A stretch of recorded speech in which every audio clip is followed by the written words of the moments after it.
नमस्कार दोस्तों, मैं रमन कुमार आप लोगों का बहुत बहुत स्वागत करता हूं अपने YouTube चैनल में। दोस्तों, आज हम उपस्थित हैं आप लोगों के सामने एक नई वीडियो लेकर। इसमें हम पढ़ेंगे एकक कोष्टिका के प्रकार के बारे में। देखिए दोस्तों, ये एकक कोष्टिका के प्रकार के बारे में जो है हमारा पार्ट 2 है। इससे पहले हम लोग एकक कोष्टिका और क्रिस्टल जालों को पढ़ चुके हैं, वो आप लोग हमारी पिछली वीडियो डिस्क्रिप्शन में जा करके देख सकते हैं।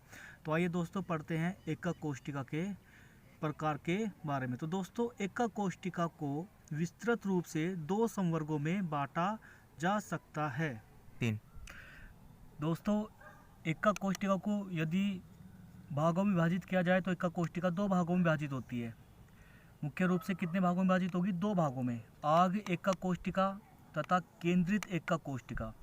केंद्रित एकक कोष्टिका 3 भागों में विभाजित होती है आगे चल करके। पहला है अंतः केंद्रित एकक कोष्टिका, दूसरी है फलक केंद्रित एकक कोष्टिका और तीसरी है अंतः केंद्रित एकक कोष्टिका। तो दोस्तों, आइए हम इसको विस्तार से अध्ययन करते हैं। 3 तो दोस्तों, पहला है हमारा आग एकक कोष्टिका, जिसे साधारण एकक कोष्टिका या शॉर्ट में SCC कोष्टिका भी कहते हैं। तो पहली वाली वीडियो देखिए, ये हमारी एकक कोष्टिका है। ये बन गई हमारी एकक कोष्टिका। अब वो एकक कोष्टिका जिसके अवयवी कण केवल कोनों पर उपस्थित होते हैं, वो एकक कोष्टिका जिसके अवयवी कण केवल कोनों पर उपस्थित होते हैं, आग एकक कोष्टिका कहलाती है। बात समझ में आई? देखिए, सारा का सारा मैटर जो है ना, शुरू से लेकर के लास्ट तक अवयवी कण का चलता रहा। किसका चलता रहा है? अवयवी कणों का। ठीक है, तो यहाँ पर भी इन सारी एकक कोष्टिकाओं में भी अवयवी कणों की ही बात होगी, यानी कि अवयवी कणों की व्यवस्था की ही बात होगी। यहाँ पर छूट गया था। ठीक है, तो यानी कि साधारण एकक कोष्टिका की बात करें तो जिसके अवयवी कण केवल कोष्टिका के कोनों पर उपस्थित हों, साधारण या आग एकक कोष्टिका या SCC कोष्टिका कहलाती है। आइए इसकी परिभाषा को देख लेते हैं। 3 तो दोस्तों, ये परिभाषा है। इसकी परिभाषा बनेगी कि वह एकक कोष्टिका जिसके अवयवी कण केवल कोनों पर उपस्थित होते हैं, आग एकक कोष्टिका कहलाती है। और ये हो जाएगा इसका एग्जाम्पल। ठीक है, मुझे लगता है आप लोग आग एकक कोष्टिका को आसानी से समझ गए होंगे। चलते हैं केंद्रित एकक कोष्टिका की तरफ। दोस्तों, बात करें केंद्रीय एकक कोष्टिका की, तो केंद्रीय एकक कोष्टिका की नॉर्मल परिभाषा बनेगी कि जब अवयवी कण कोनों पर तो उपस्थित हो ही, कहाँ पर? कोनों पर तो उपस्थित हो ही, साथ में अन्य स्थान पर भी हों। साथ में कहाँ हो? अन्य स्थान पर भी हों। ठीक है, यानी कि इनके अकॉर्डिंग स्थानों पर हों तो वह कहलाई जाएगी केंद्रित एकक कोष्टिका। बात समझ में आई? कि अवयवी कण कोनों पर तो उपस्थित हो ही, बल्कि रिक्वायरमेंट के हिसाब से अन्य स्थान पर भी हों तो वो कहलाई जाएगी केंद्रित एकक कोष्टिका। और केंद्रित एकक कोष्टिका होती है हमारी 3 प्रकार की। पहला है अंतः केंद्रित, फलक केंद्रित और अंतीय केंद्रित। बात करते हैं अंतः केंद्रित की, तो आइए चलते हैं अंतः केंद्रित की परिभाषा की तरफ। तो अंतः केंद्रित की परिभाषा बनेगी दोस्तों, इसके अवयवी कण कोनों पर तो उपस्थित हो ही, कोनों पर तो हों, साथ में उसके अंतः केंद्र पर हो। साथ में कहाँ हो? कोष्टिका के अंतः केंद्र पर।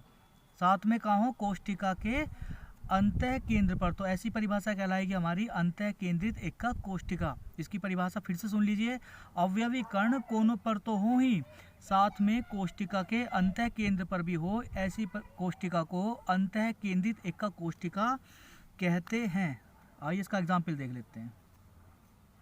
ये हमारी एकक कोष्टिका। 3 देखिए, अवयवी कण कहाँ पर हो? कोनों पर तो हो ही। अवयवी कण कहाँ पर हो? कोनों पर तो हुई, और इसके अंतः केंद्र पर। अंतः केंद्र का मतलब जैसे ये एक चौक का डिब्बा है, आप लोगों ने अपनी क्लास में चौक का डिब्बा तो देखा ही होगा। ये चौक का डिब्बा है, चौक के डब्बे के बिल्कुल बीचों बीच हवा के अंदर एक कण उपस्थित हो। हवा के अंदर एक कण उपस्थित हो तो वैसी कोष्टिका कहलाएगी हमारी अंतः केंद्रित एकक कोष्टिका। बात समझ में? ये कण जो है इस कोष्टिका के बिल्कुल बीच में है। ये कण कहाँ पर है? इसकी कोष्टिका के बिल्कुल बीच में है और हवा में लटका हुआ है, यानी कि कोनों पर तो कण हो ही, बल्कि एक कण का हो अंतः केंद्र पर, वैसी कोष्टिका कहलाती है अंतः केंद्रित एकक कोष्टिका। तो दोस्तों अंतः केंद्रित एकक कोष्टिका आप समझ गए होंगे। आइए चलते हैं फलक केंद्रित एकक कोष्टिका की ओर। दोस्तों यदि फलक केंद्रित एकक कोष्टिका की बात करी जाए तो अवयवी कण कहाँ होंगे? अवयवी कण कोनों पर तो होंगे। अवयवी कण कहाँ पर होंगे? कोनों पर। कोनों के साथ साथ कहाँ होंगे? प्रत्येक फलक के मध्य में। कहाँ पर होंगे? प्रत्येक फलक के मध्य में। ऐसी कहलाएगी हमारी फलक केंद्रित एकक कोष्टिका। परिभाषा सुन लीजिए कि ऐसी एकक कोष्टिका जिसमें अवयवी कण कोनों पर तो उपस्थित हो ही, साथ में प्रत्येक फलक पर भी उपस्थित हो, ऐसी कोष्टिका कहलाई जाएगी फलक केंद्रित एकक कोष्टिका। तो दोस्तों देखिए अवयवी कण कोनों पर तो मैं बना रहा हूँ, ये बना दिए अवयवी कण प्रत्येक कोने पर, एकक कोष्टिका के प्रत्येक कोने पर। अब बनाने हैं प्रत्येक फलक के मध्य में। एक फलक ऊपर वाला इसके मध्य में, एक फलक नीचे वाला इसके मध्य में, एक फलक ये वाला इसके मध्य में, और एक फलक ये वाला इसके मध्य में। देखिए यहाँ पर एक फलक सामने की तरफ है, एक फलक कहाँ है? सामने की तरफ, तो इसके मध्य में यहाँ पर आ जाएगा। और एक फलक बिल्कुल इसके पीछे की तरफ होगा तो यहाँ पर आ जाएगा, यहाँ पर। यानी कि 6 फलक हैं, 6 फलक में 6 अवयवी कण, 1 2 3 4 5 6। तो ये हो जाएगी हमारी फलक केंद्रित एकक कोष्टिका। ठीक है, आइए चलते हैं केंद्रित एकक कोष्टिका के तीसरे प्रकार पर, जिसका नाम है अंत्य केंद्रित एकक कोष्टिका। तो दोस्तों फिर से वही परिभाषा कि अवयवी कण कहाँ होंगे? अवयवी कण होंगे कोनों पर, और साथ में कहाँ होंगे? साथ में होंगे 2 विपरीत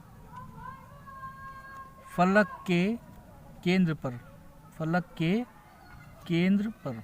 ठीक है, तो परिभाषा बन जाएगी कि ऐसी एकक कोष्टिका जिसके अवयवी कण कोनों पर तो हो ही, साथ के साथ उस एकक कोष्टिका के 2 विपरीत फलकों के केंद्रों पर भी उपस्थित हों, तो ऐसी कोष्टिका अंत्य केंद्रित एकक कोष्टिका कहलाती है। आइए देखते हैं इसके एग्जाम्पल में देखने के लिए मैं बनाता हूं इसका।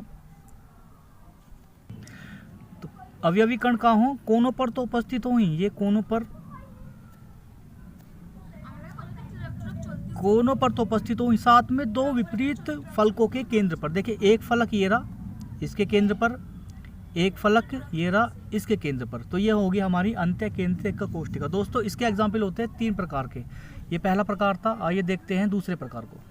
अवयवी कण कहाँ हो? कोनों पर। ये मैंने कोनों पर बना दिए,